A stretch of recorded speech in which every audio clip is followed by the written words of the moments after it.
Mega కోడలు ఉపాసన గురించి ప్రత్యేకమైన పరిచయం అవసరం లేదు. Mega power star Ram Charan ప్రేమించి పెళ్లాడిన ఈమె అనంతరం స్టార్ హీరోయిన్ అంతా పాపులారిటీ సంపాదించుకుంది.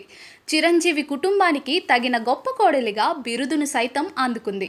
ఇక చిరంజీవి భార్య సురేఖతో కలిసి అత్తమ్మ కిచెన్ పేరుతో ఫుడ్ బిజినెస్ స్టార్ట్ చేసింది. అత్తమ్మ బర్త్డే రోజే ఈ విషయం తెలిపింది ఉపాసన. ఇక ఇందులో భాగంగా తాజాగా ఆవకాయ పెడుతున్న పోస్ట్ని షేర్ చేసింది ఉపాసన.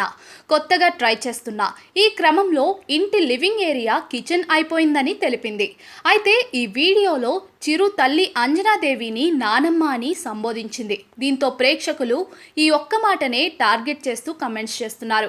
గొప్ప గొప్ప వ్యాపారాలు చేస్తున్నారు కదా, భర్తకు నానమ్మ అయిన వ్యక్తి మీకు అమ్మమ్మ అవుతుందని తెలియదా, అయినా కొంచెం పొగరుగా మాట్లాడుతున్నట్లు ఉందేంటి అంటూ ఘోరంగా విరుచుకుపడుతున్నారు. ప్రస్తుతం ఇందుకు సంబంధించిన వీడియో సోషల్ మీడియాలో వైరల్ అవుతుంది.